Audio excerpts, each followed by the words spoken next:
अस्सलाम वालेकुम नाजरीन, आप देख रहे हैं आवाज और मैं हूं शहजाद इकबाल। नाजरीन, इसमें कोई शक नहीं है कि पिछले चंद हफ्तों में एमक्यूएम पर मुश्किलात बढ़ती चली गई हैं और आज भी जो बड़ी खबर थी एमक्यूएम के लिए और एक बुरी खबर थी वो ये कि मोहम्मद अनवर साहब को भी मनी लॉन्ड्रिंग इन्वेस्टिगेशन में अरेस्ट कर लिया गया है। आपसे कुछ देर पहले जब हमारे नुमाइंदे समा पर बता रहे थे तो उनका कहना था कि अभी तक जो फॉरेंसिक सर्च है उनके घर का वो जारी है। सुबह 9 बजे उनको अरेस्ट किया गया था और 10 घंटे तक ये जो है सर्च जारी है।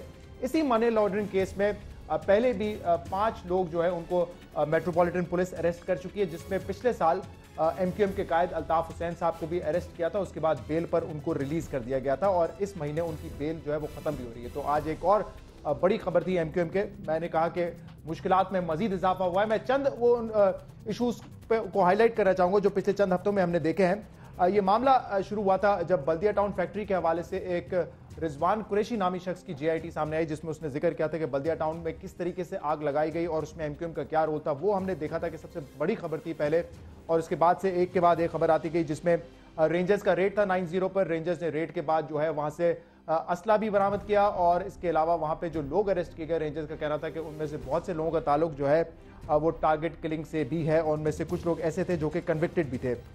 इसके बाद हमने ये भी देखा कि रेंजर्स की जानिब से एक एफआईआर भी जो है वो लॉन्च की गई एमक्यूएम के कायद अल्ताफ हुसैन साहब के खिलाफ, क्योंकि उनका इल्जाम उसमें ये था कि उन्होंने इंसाइटमेंट ऑफ वायलेंस की कोशिश की है अपने एक टीवी इंटरव्यू में। फिर सौलत मिर्जा साहब की हमने टेप देखी, उस वीडियो में भी हमने देखा कि एमक्यूएम के ऊपर जो है इल्जाम लगाया गया कि किस तरीके से एमक्यूएम के सीनियर लीडरशिप के कहने पे उन्होंने कत्ल किए हैं। फिर हमने कल ही देखा जिन्ना ग्राउंड में जब पाकिस्तान तहरीक इंसाफ का वक्त पहुंचा तो किस तरीके से तसादुम हुआ दोनों पार्टीज के दरमियान, उसका भी यकीनन एक डैमेज जरूर हुआ।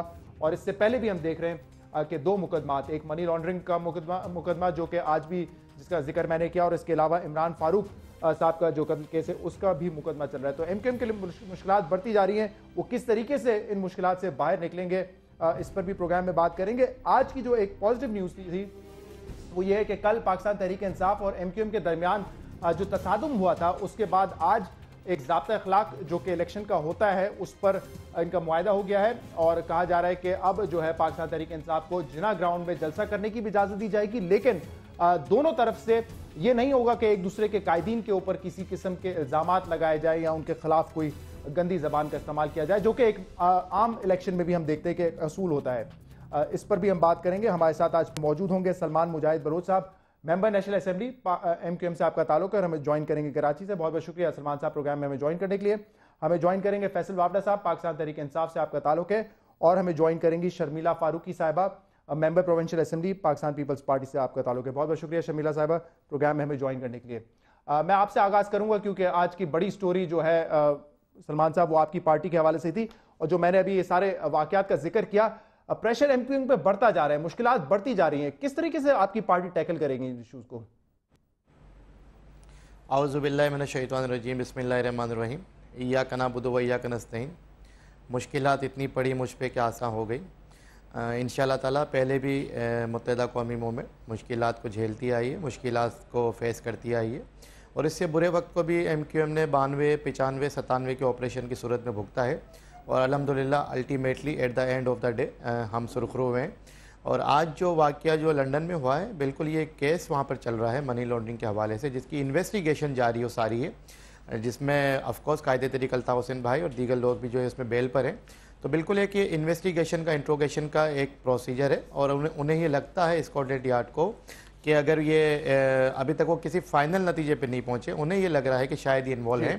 तो आज उन्होंने जो है उनके घर पे गए हैं, वो अभी तक उनका वो मायना चल रहा है वहाँ पे, और मोहम्मद अनवर भाई सेंट्रल पुलिस स्टेशन में मौजूद हैं। वहाँ हमारी वकला की टीम मौजूद है, लीगल एक्सपर्ट्स मौजूद हैं जो मशावरत में शामिल है, और बिल्कुल हमें बरतानिया के इदारों पे, बरतानिया की पुलिस पे, वहाँ की जो इंस्टीट्यूशन उस पर एतबार है, एतमाद है, कॉन्फिडेंस है कि वो इंशाअल्लाह ताला पूरी फेयर तरीके से, जैसा कि उनका तरीका है, वतीरा है, इन्वेस्टिगेशन को करेंगे, और इंशाअल्लाह ताला जो मामलात यहाँ पर पाकिस्तान में, और उसका आप हमेशा मिसाल देते हैं, जैसे अभी भी आपने मिसाल दी कि 92 में भी बड़े मुश्किल वक्त था एमक्यूएम पर, हम सुरखरू हो गए उसमें। आप कहते हैं कि उसमें बहुत सारे साजिशी अनासिर भी थे, लेकिन ये जो बरतानिया वाले मुकदमात है, यकीनन इसमें तो कोई साजिश नहीं हो सकती, और ये संगीन किस्म के इल्जामात है, क्योंकि अभी भी मेरे जिस लॉयर से बात हो रही थी वो कह रहे थे कि मनी लॉन्ड्रिंग की जो मैक्सिमम पनिशमेंट है वो 14 साल तक की हो सकती है।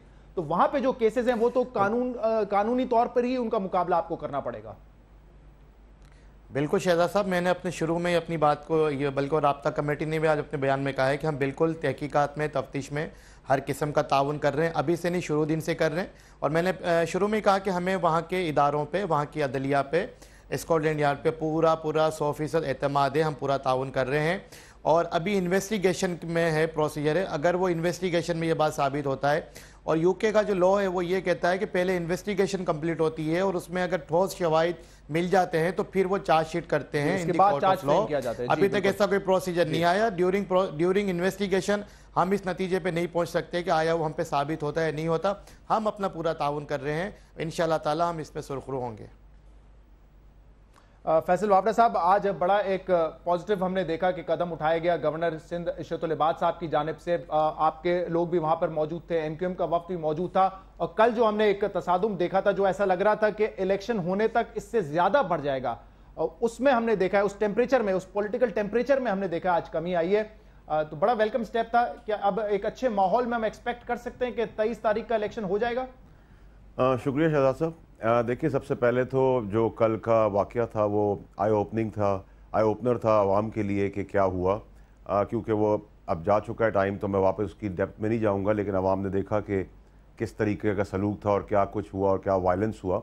और मेरे ख्याल से वो हमारे लिए बड़ा इंपॉर्टेंट, मेरे ख्याल से मेरी नज़र से तो इलेक्शन को देखें तो कल हम अपना काम कर चुके हैं, that we exposed MQM and its behaviour. जहाँ तक दूसरी बात है कि गवर्नर साहब ने किया और उन्होंने वेलकम किया, देखें it's not a no go area. वो कोई कराची में कोई अफगानिस्तान या इंडिया का बॉर्डर नहीं है जिसमें हम नहीं जा सकते, तो हमें किसी के वेलकम की ज़रूरत नहीं है। हाँ, ये अच्छी चीज़ है कि अगर एक ज़ाब्ता अखलाक बना दिया जाए और उसके अंदर पैरामीटर्स के अंदर चला जाए तो उसमें कोई बुराई नहीं है। वायलेंस नहीं होना चाहिए। हम तो तशद्दुद की पार्टी है ही नहीं, तो ये हमारा क्लेम पहले दिन से था। लेकिन आप ये कहें कि उन्होंने वेलकम किया और उन्होंने इजाज़त दी, जो आपके अलावा भी सब कह रहे हैं, तो we don't need anybody's permission. लेकिन फैक्ट तो ये है ना कि कल जब हमने देखा था फैसल साहब के हालात खराब थे, इसके बाद अल्ताफ हुसैन साहब की तरफ से ये पहल की गई। तो मेरे ख्याल से ये तो एक फैक्चुअल बात है कि उन्होंने पहल की कि आइए और करिए जिना ग्राउंड में जलसा, जहां पे भी आपको करना है, लेकिन कम से कम जो वहां पे शोधा की यादगार है उसका थोड़ा सा एहतराम करें। शहजाद साहब, देखें, मैं फिर वही आपसे रिक्वेस्ट करूंगा कि अल्ताफ हुसैन साहब ने कहा या नहीं कहा, हमारे लिए वही मटीरियल चीज़ है, क्योंकि हमने तो वहाँ करना ही करना था। और मैं आज भी आपसे कह रहा हूं कि अगर अभी अल्ताफ हुसैन साहब ये कह दें कि आप नहीं कर सकते, तब भी हम वहां करेंगे। तो ये तो डिबेट से हट के बात है, इसकी कोई रेलेवेंस नहीं है। इस ब्रेक के बाद हम प्रोग्राम में आपको फिर ज्वाइन करेंगे। नाज़रीन, हमारे साथ रहिएगा।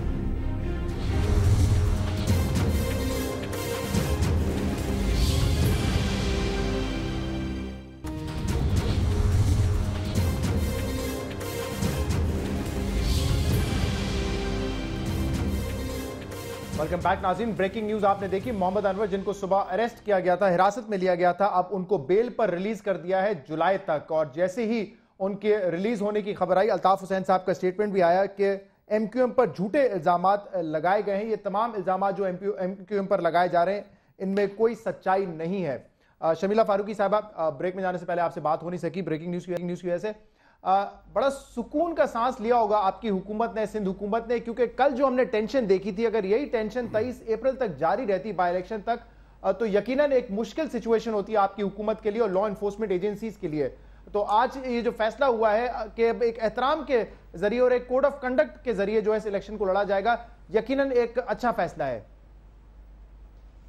जी शुक्रिया शहजाद साहब। देखिए, सियासत में अख्तलाफात हो सकते हैं, लेकिन सियासत के अंदर नाजेबा अल्फाज इस्तेमाल करना या एक दूसरे के ऊपर मड स्लिंगिंग करना, या जो कल अनफॉर्चुनेट वाक़या पेश आया ग्राउंड के अंदर बिटवीन पीटीआई एंड एमक्यूएम, वो जो एक मैसेज गया है वो अच्छा नहीं गया। देखिए, कराची वैसे एक बहुत सेंसिटिव शहर है और वहाँ पर सियासी तौर पर हर किसी की कोशिश ये होती है कि कॉन्स्टिट्यूंसी अपनी अपनी बनाई जाए।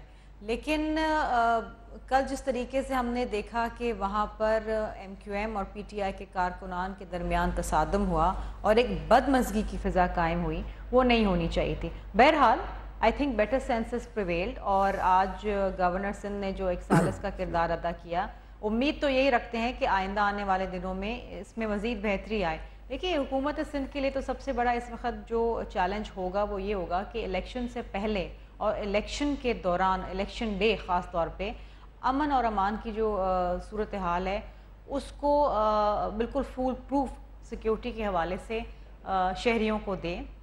क्योंकि देखिए ये जो इलेक्शन हो रहा है इसकी नौयत इसलिए भी इम्पॉर्टेंट है क्योंकि ये अजीज़ाबाद में हो रहा है। समझे कि ये MQM का गढ़ है, जिस तरह लियारी पीपल्स पार्टी का गढ़ समझा जाता है, इसी तरीके से ये मुत्तहदा कौमी मूवमेंट का गढ़ है।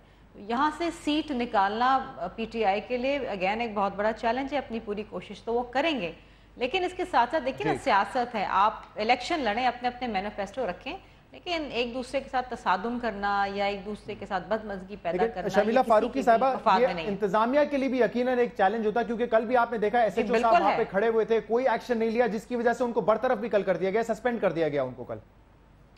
देखिए SHO के लिए अगेन एक बहुत मुश्किल डिसीजन ये है कि अगर सियासी कारकुनान है, अगर उनको अरेस्ट किया जाता है तो जाहिर बात है कि पॉलिटिकल पार्टीज पर शोर करती हैं, और एक अगर आप किसी जमात के सियासी कारकुन के ऊपर हाथ डालें तो फिर दूसरी सियासी जमात जो है वो उसके कारकुनान पे हाथ ना डालें, तो फिर जो जमात है जिसके कारकुन को अरेस्ट किया जाता है वो फिर शोर करती है कि जी उनके साथ एक सौतेलों वाला सलूक हो रहा है। तो ऐसे माहौल के अंदर जाहिर बात है इंतजामिया के लिए एक बहुत बड़ा चैलेंज होता है। शमीला फारूकी साहबा, ये आपकी पार्टी ने कल के हालात देखते हुए फैसला किया है कि इस इलेक्शन में हिस्सा नहीं लेना है, क्योंकि कल भी मैंने सईद गनी साहब से ये पूछा था कि नॉर्मली हम देखते हैं कि पीपल्स पार्टी स्पेस छोड़ती नहीं है, चाहे उनका कैंडिडेट कितना भी वीक क्यों ना हो, चाहे उस कॉन्स्टिट्यूएंसी में उनका वोट कितना ही कम क्यों ना हो।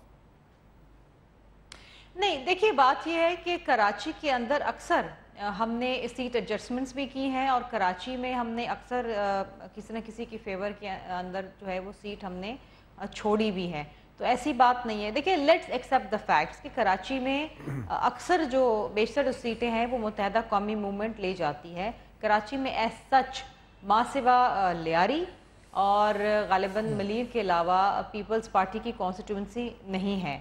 तो ऐसे माहौल के अंदर ज़ाहिरी बात है कि इस वक्त जो मुकाबला होने जाएगा वो मुत्तहदा कौमी मूवमेंट और PTI के दरमियान होगा। जमात इस्लामी भी इसके अंदर है, लेकिन जमात इस्लामी अगेन अगर वो सीट एडजस्टमेंट करती है PTI के साथ तो जाहिर बात है कि PTI को फ़ायदा होगा।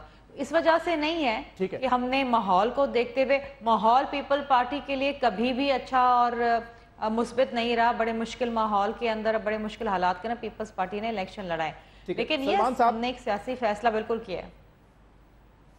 सलमान साहब, अच्छी खबर है आपकी पार्टी के लिए, मोहम्मद अनवर साहब को फिलहाल बेल पर रिलीज कर दिया गया है और कोई चार्ज उन पर अब तक नहीं लगाया गया है। जिस तरीके से पहले अल्ताफ हुसैन साहब और दीगर 4 लोगों को पहले जब अरेस्ट किया गया था तो उनको भी चार्ज लगाए बगैर छोड़ दिया गया था। तो अभी तक तो अच्छी खबर है MQM के लिए। लेकिन मुझे ये बताएं कि कल जो हमने देखा आपकी जानिब से भी FIR काटी गई पाकिस्तान तहरीक इंसाफ के खिलाफ, पाकिस्तान तहरीक इंसाफ ने भी FIR काटी, वो कानूनी मुकदमा अपनी जगह रहेगा और इलेक्शन का जो एक ज़ाब्ता अखलाक तय पाया है वो भी अपनी जगह पर रहेगा? देखें शहजाद साहब, मैंने अभी शुरू में फ़र्स्ट स्पेल में इसी बात का जिक्र किया था कि हम हर किस्म का ताउन कर रहे हैं और हमें वहाँ के इदारों पे एतबार है, और जिसका नतीजा आपने देख लिया कि अल्हम्दुलिल्लाह मोहम्मद अनवर भाई को जुलाई तक बेल पर रिहा कर दिया गया है और अब तक उन पर किसी भी किस्म का चार्ज नहीं लगा। और अल्ताफ़ हुसैन भाई ने अभी कहा है कि ये असाब की जंग है, ये सेंसिस की जंग है, और पहले भी MQM के कारकुनान, MQM की अवाम, MQM के ज़िम्मेदारान, कायदे तहरीक बशमूल कायदे तहरीक अपने असाब को मजबूत रखते हुए इस इम्तिहान में साबित कदम रहे और आइंदा भी रहेंगे। जहाँ तक कल के वाक़े का जिक्र है, सर वो इम्तिहान मैंने पहले भी कहा बड़ा मुख्तलिफ है। यहाँ पर तो आप ये कह सकते हैं कि सियासी वार हो रहा है आप पर, एस्टैब्लिशमेंट आपके खिलाफ साजिश कर रही है। ये लंदन में जो केस चल रहा है इसका इन साजिशों से तो कोई ताल्लुक नहीं हो सकता, ये पहले भी मैं कह चुका हूँ। शहजाद भाई देखें, MQM एक डेमोक्रेटिक पार्टी है, एक लिबरल पार्टी है और एक लिबरल सोच रखती है और आवाम की फ़लाह के लिए काम करती है और आवाम के हुकूक़ के लिए बात करती है। अब अगर आप इसको इंटरनेशनल सिनारियों में देखें और नेशनल सिनारियों में देखें तो कहीं ना कहीं इसके लिंक्स कहीं ना कहीं ताने बाने मिल जाएंगे कि MQM के ख़िलाफ़ साजिश कौन कर रहा है और क्यों करवा रहा है। क्यों कि MQM ने हमेशा से जो स्टैंड लिया है वो 98% डाउन ट्रोडन पुअर क्लास के लिए लिया है और अल्ताफ़ हुसैन भाई ने हमेशा उनके हुकूक़ की बात की है। कल का वाक़या जहाँ तक है, देखिए एक साहब जो कि यहाँ के कैंडिडेट हैं, बिल्कुल हमने पहले दिन ही कहा था कि जी अगर PTI या उनके रहनुमा या इमरान खान साहब जिन्ना ग्राउंड में आके अगर जलसा करते हैं तो हम उन्हें वेलकम करते हैं और हम उन्हें, जैसे कि पहले उनके कराची में जलसे होते रहे और वो अल्ताफ़ हुसैन भाई से MQM से मदद मांगते रहे, पहले भी हमने फैसिलिटेट किया था, अब भी फैसिलिटेट करने को तैयार हैं। हम अपने कारकुनान भेजने को तैयार हैं, अजीजाबाद की आवाम भेजने को तैयार है, उनके जलसे को कामयाब करने के लिए तैयार है। लेकिन एक बंदा आपने कहा कि पहले भी हम मदद करते रहे और वो मदद मांगते रहे। नहीं, मेरे सवाल जरा सुन लें। आप कह रहे हैं कि मदद मांगते रहे, हम मदद करते रहे, हम अपने लोगों को भेजने के लिए तैयार हैं जलसे में। मतलब पहले आपने भेजे थे अपने लोग तहरीक इंसाफ के जलसे में? शहजाद साहब, ये मैं नहीं कह रहा, शाह महमूद कुरैशी साहब जो पीटीआई के बहुत बड़े रहनुमा, सेकंड टू इमरान खान है, उन्होंने खुद कायदे तहरीक अल्ताफ हुसैन भाई को फ़ोन करके शुक्रिया अदा किया था। इमरान खान साहब ने खुद कराची में जलसा किया था, उस जलसे के स्टेज से एमक्यूएम का शुक्रिया अदा किया था। क्यों शुक्रिया अदा किया था? इसी वजह से किया था कि जी आपने ताउन किया, अपने लोग भेजे, फैसिलिटेट किया आपने। जहां तक कल की बात है, देखें इश्तियाल अंगेजी के लिए कौन आया था, वो माजी हो गया, कल पे हम बात नहीं कर रहे होता है। सलमान साहब, क्योंकि मेरे लिए बड़ी इंटरेस्टिंग है लोग भेजने वाली बात, मैं पहली दफा सुन रहा हूँ। कितने लोग आप लोग भेजते हैं और क्यों भेजते हैं? मतलब तहरीक इंसाफ आपकी, आप ऐसे ही उनकी रिक्वेस्ट में लोग भेज देते हैं कि जाओ जलसे में उनका जलसा कामयाब कर आओ? देखें सर, अल्ताफ हुसैन भाई का और एमक्यूएम का हमेशा से एक मसालाना किरदार रहा है, एक ताउन का किरदार रहा है, एक कॉपरेशन का किरदार रहा है। अगर कोई सियासी पार्टी या मजहबी पार्टी कोई अखलाकी हिमायत हमसे मांगेगी, कोई सियासी हिमायत हमसे मांगेगी कराची में जलसा करने के लिए और पूरे पाकिस्तान को ये दिखाने के लिए हम बहुत बड़ी पॉपुलर जमात हैं, तो इस वजह से अल्ताफ हुसैन भाई ने और एमक्यूएम ने हमेशा से ताउन किया है। सही। और अपने लोगों को भेजा है। और ये मैं नहीं कह रहा, फैसल वाबदा साहब, ये तो बड़ी अजीब सी बात है। जलसा आपका होता है, उसको कामयाब करवाने के लिए लोग आप एमक्यूएम से मांगते हैं अपने जलसे में, बड़ी अजीब सी बात है। तो फिर क्या फायदा जलसा ऐसा करने का जिसमें लोग आपको एमक्यूएम से चाहिए होते हैं? शहजाद साहब, मेरे ख्याल से सलमान साहब ने बड़ी अच्छी बात की है और मैं फिर उनका शुक्रिया अदा करूंगा कि आज उन्होंने जो बात की है वो सब कल की बात के साथ आज भी बात उन्होंने क्लियर कर दी है। उन्होंने कहा कि जी हमसे बंदे मांगे गए और हमने बंदे उनको दिए। इसका मतलब ये कि जो हमारा क्लेम है कि ये एक माफिया है, इसमें आप किराए पे लोग बुला लें, किराए के कातिल बुला लें, किराए के भत्ताखोर बुला लें, किराए की कोई भी चीज़ कर लें, ये तैयार हो जाते हैं। नंबर 1। नंबर 2 ये कि इन्होंने कहा कि जी हम तो इमरान खान साहब की हर बात मान लेते हैं, उनको जलसे में फैसिलिटेट करते हैं और उनको बंदे देते हैं, कामयाब कराते हैं। चलें जी, आप इतने अच्छे इंसान हैं और इतनी सारी आपके अंदर मेरिट है, इस सीट से हट जाएं, आप हमें यूँ ही दे दें सीट, कोई प्रॉब्लम नहीं, पर लड़ने की क्या बात है। नंबर 3 ये कि देखिए जैसे शर्मिला साहिबा ने कहा, उन्होंने भी बड़ी आज अच्छी बात की और आज के प्रोग्राम में। नंबर 3 पे आने से पहले मुझे ये बता दें कि क्या आप लोगों के जलसे में एमक्यूएम के लोग आकर शामिल होते हैं? जो हम एक हजूम देख रहे थे पीटीआई का जो कराची में जलसा था, उसमें एमक्यूएम ने अपने लोग भेजे थे आपकी रिक्वेस्ट पर? शहजाद साहब देखिए, मैं इस बात का क्या जवाब दे सकता हूँ। मैंने आपसे कहा कि अगर सलमान साहब कह रहे हैं तो फिर आई एम श्योर कि ये सारी चीजें फिर किराए पे होती है ना। शाह महमूद कुरैशी साहब ने शुक्रिया अदा किया है अल्ताफ हुसैन भाई को कॉल करके। शाह महमूद कुरैशी साहब ने, क्या वो पीटीआई के रहनुमा नहीं है, शुक्रिया अदा किया है। आपके लीडर ने कराची में स्टेज से शुक्रिया अदा किया एमक्यूएम का। और आपने बात की कि सीट से हट जाएं, बिल्कुल ये अल्ताफ हुसैन की सीट है, यहाँ के लोगों की अल्ताफ हुसैन से इमोशनल अटैचमेंट है, वो कैसे हट सकते? 30 साल से सीट एमक्यूएम की है। वो तो हमने, आप अभी बेगानी शादी में अब्दुल्ला दीवाना बन रहे हैं। सलमान साहब, मैं आपकी बारी में नहीं गया, फिर मैं बोलूंगा, फिर आपको बुरा लग जाता है। मैं अपनी बारी में जब बात करूं तो आप प्लीज इंटरप्ट मत करें, ताकि अच्छी डिबेट हो, हम लोग कोई कंसेंसस दें। मैं कंसेंसस कर लेना सर, फिर इंटरप्ट करते हैं आप। देखिए जहां तक अजीजाबाद की सीट है, जब आपकी अजीजाबाद की सीट है, उस सीट के अंदर आप 30 साल से किस तरह लेके आ रहे हैं, मैं उस डिबेट में नहीं आता, उसकी झलक कल कराची देख चुका है। नंबर 2 ये कि आप 23 अप्रैल को पता चल जाएगा। देखिए आप 23 अप्रैल को पता चल जाएगा। चलो 23 अप्रैल को पता चल जाएगा। कल का तो आप बात के वाकये को क्लियर कर लें, कल का तो लोगों को पता चल गया है कि क्या हुआ है। अब दूसरी बात जो आपने की, गवर्नर हाउस क्यों गए? फिर अगर आपके दिलों में अभी भी बोगस है तो आपको आज गवर्नर हाउस नहीं जाना चाहिए था। क्यों वहां पे आपने बुलवाया, गलतियां मानी जाकर वहां पर मेरे भाई, आपने गलतियां मानी, आपने कहा ज़ाब्ता अखलाक होना चाहिए। भाई बुलवाया तो गवर्नर साहब ने, जब आपको यही नहीं पता सलमान साहब, तो मैं आपसे क्या डिबेट कर सकता हूँ? आपको अपनी पार्टी का कुछ पता ही नहीं है। आप देखिए ना, आप लोग सप्पे की माफिया है, आपको एमएनए बना दिया है। गवर्नर साहब के इस्तीफे का मुतालबा क्यों करते हैं? एक बारी बारी बात कर ले ताकि मुझे भी बात आसानी से समझ आ जाए। फैसल साहब, आप कह रहे हैं वो किराए के लोग जो हैं बेचते हैं, लेकिन मैं ये पूछना चाह रहा हूँ, चले वो अगर किराए के लोग बेचते भी है तो आप क्या किराए के लोग लेते हैं अपने जलसे के लिए? मैं तो शहजाद साहब बड़ा कैटेगोरिकली क्लियर हूँ कि देखिए कल जो आपने वाइब देखी और सिचुएशन देखी कि वहाँ के लोग भी बेजार हैं। एक माफिया है, ये बंदूक की नाली से सारा काम चलता है। कल डंडे इन्होंने इसलिए चलाए क्योंकि आपके कैमरे थे। देखिए इनको शोधा की दीवारों पे 20,000 आदमियों का नाम रखने को ये बड़े मुकद्दस समझते हैं, उन शोधाओं को जिंदा नहीं छोड़ते ये। तो ये दो चीज़ें डिफरेंट हैं, प्लीज़ समझें इस बात को। ये दीवार पे नाम रखने को मुकद्दस समझते हैं, इंसान को चलते हुए गोली मार देते हैं।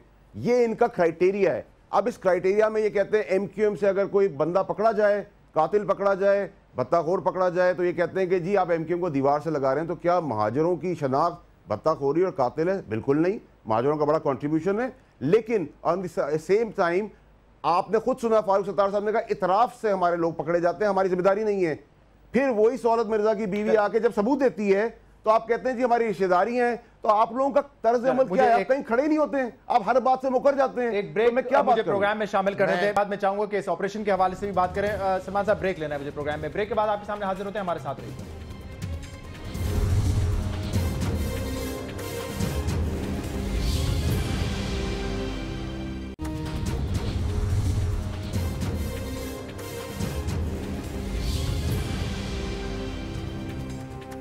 वेलकम बैक नाजरीन। शर्मिला फारूकी साहिबा, कराची में जो इस वक्त ऑपरेशन हो रहा है, इसमें वफाकी हुकूमत भी है, आपकी सिंध हुकूमत भी है, लॉ एनफोर्समेंट एजेंसीज में पुलिस और रेंजर्स ये ऑपरेशन कर रही हैं। क्या ये ऑपरेशन आप कह सकती हैं कि गैर जानिबदार ऑपरेशन है? और अगर है तो आपके माजी के इत्तेहादी यानी कि MQM क्यों ये हमेशा कहते रहते हैं एक साजिश हो रही है MQM के खिलाफ? जी बिल्कुल 100% ये जो ऑपरेशन है ये गैर जानिबदार है, अक्रॉस द बोर्ड है और सिर्फ क्रिमिनल एलिमेंट्स के ख़िलाफ़ है। जहाँ तक हमारे इत्तेहादी, मैं माजी के नहीं कहूँगी, मैं आज भी अपने इत्तेहादी उनको मानती हूँ, अगर उनको जो शिकायत हैं तो देखिए वो आपके सामने हैं और जो भी शिकायत हैं हम उनका अजाला करने की कोशिश भी करते हैं। लेकिन देखिए ये जो शिकायत इस हद तक तो मैं समझती हूँ कि थोड़ी सी अनजस्टिफाइड हैं, क्योंकि देखिए लियारी के अंदर अक्सर रेंजर्स जाते हैं और कार्रवाई करते हैं और लियारी पीपल्स पार्टी का गढ़ है। हम अपने कारकुनान से भी ये बात सुनते हैं, ये गिला सुनते हैं कि जी लियारी के अंदर ऑपरेशन क्यों हो रहा है। और सबसे पहले अगर कहीं क्रिमिनल एलिमेंट हमें नज़र आता है, चाहे वो लियारी ही क्यों ना हो, तो लियारी में भी हम रेंजर्स को जाने से नहीं रोकते। तो मेरा ख्याल है कि ये सबसे बड़ी मिसाल है इस बात की और गवाही देती है कि ये जो पूरा का पूरा ऑपरेशन है ये गैर जानिबदार है। हम सिंध हुकूमत में होते हुए, पाकिस्तान पीपल्स पार्टी की हुकूमत होते हुए लियारी के अंदर अक्सर रेंजर्स जाते हैं, कार्रवाई करते हैं, लोगों को उठाते हैं, बातें हैं, शिकवे हैं जो आप कह रही हैं कि जायज होते हैं और उसका हम जो है उसका अजाला करने की कोशिश करते हैं। देखिए जहाँ तक उनकी ये शिकायत है कि सादे लिबास में कुछ लोग आते हैं और इनके कारकुनान को उठाते हैं और फिर उनकी लाशें बरामद होती हैं। देखिए पीपल्स पार्टी बिल्कुल इसको सीरियसली ले रही है, सिंध हुकूमत इसको सीरियसली ले रही है। वज़ीर आला सिंध ने बाकायदा इस हवाले से फेडरल इंटीरियर मिनिस्ट्री को भी खतूत लिखे हैं कि इसको इन्वेस्टिगेट किया जाए।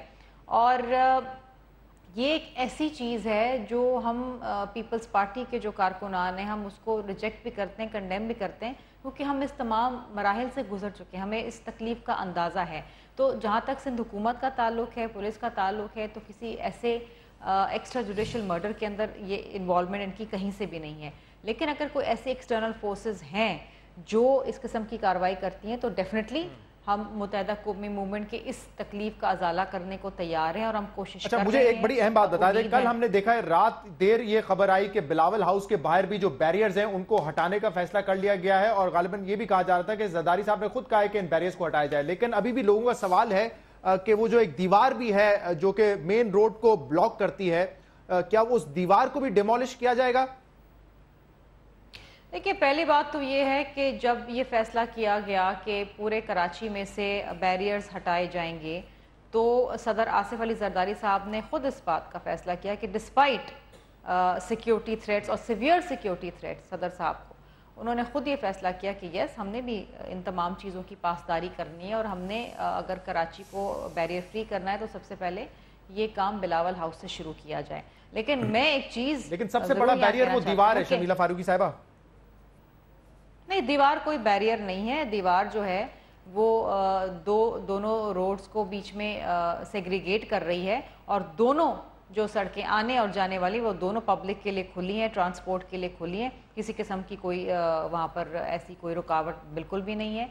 लेकिन एक चीज़ जो रुकावट मैंने आज भी देखी वो ये ज़रूर देखी कि जनरल मुशर्रफ के घर के बाहर आज भी बैरियर्स लगे हुए हैं और अगर आप चाहें तो आप अपने इस टेलीविज़न का कैमरा भेज सकते हैं और आप देखें कि वहाँ आज भी पुलिस वाले बैठे हुए हैं। वहाँ पर आज भी सिटिंग गवर्नमेंट में आप हैं तो आपने मुझे बताने के अलावा क्या एक्शन लिया? ये एक्शन तो फिर आपको लेना है ना, ये तफरीक तो आपको खत्म करनी है, आप हुकूमत में है। नहीं देखिए, सबसे पहले तो हमने खबर ये सुनी कि जी जनरल मुशर्रफ के घर के बाहर से रुकावटें हटा दी गई। लेकिन मैं तो ये आज का वाकया बता रही हूँ कि आज वहाँ से जब मैं गुजरी तो मैंने देखा कि वहाँ पर ये, तो अब ये नोटिस में डेफिनेटली आया है, मैं भी लेकर आऊँगी और सिंध हुकूमत को भी लाना चाहिए कि देखिए जो अगर कानून किसी एक शख्स के लिए मुख्तलिफ तो नहीं हो सकता ना, सब लोगों के लिए एक जैसा होना चाहिए। और हम खुद भी ये चाहते हैं कि हर कोई कानून की और फैसलों की पासदारी करे।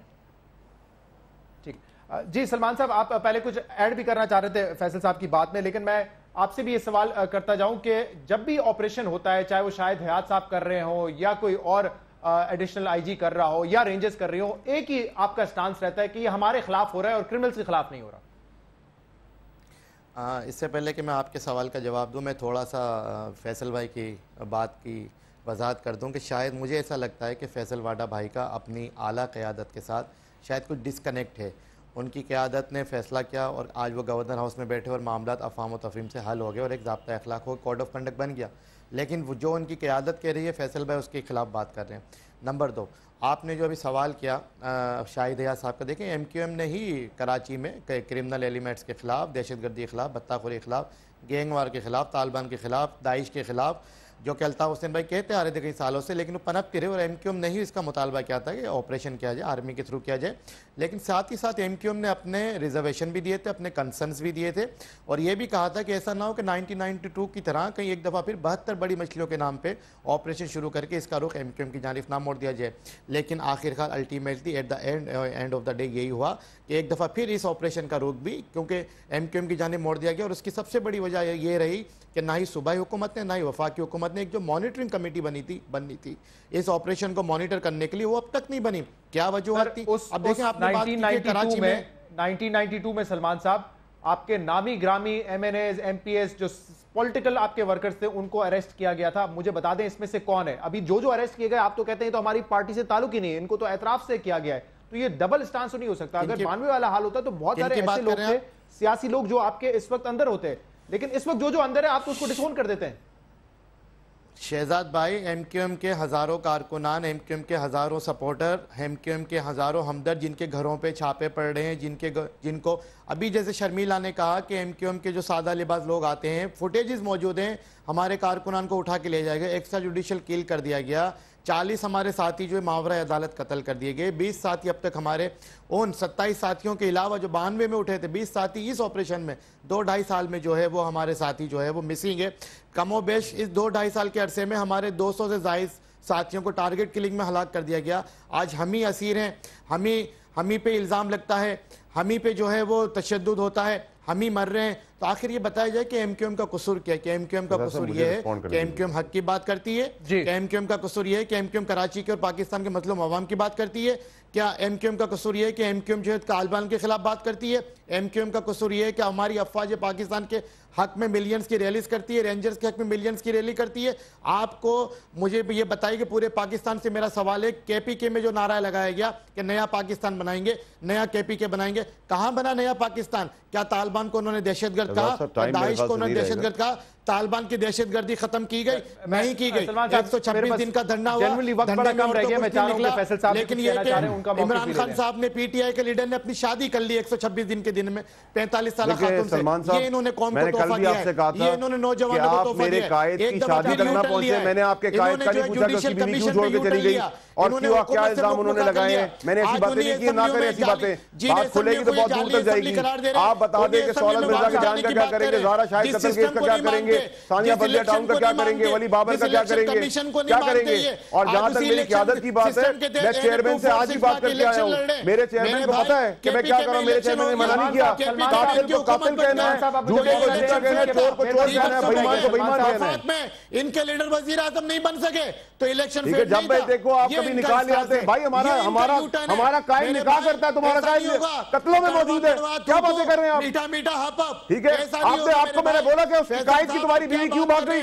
क्यों छोड़ा उसने और क्या इल्जाम लगाए? मैं घटिया बातें नहीं करना चाहता। सलमान साहब और फैसल साहब आज शहजाद साहब I don't like all this code of conduct पर साइन किया है। ये देखिए ना घटिया बात साहब, इसकी मां इसकी बहन इसका निकाह इनके पास मेजी बेबी के पास कोई बात करने आप लोगों ने तय किया तो मेरे ख्याल से उस पर एक दिन तो कायम रह जाए। सलमान साहब मुझे मौका दें, मैं फैसल साहब का मौका ले लूं क्योंकि मैंने आपकी सुनी है, मुझे प्रोग्राम फिर वाइंड अप करना होगा।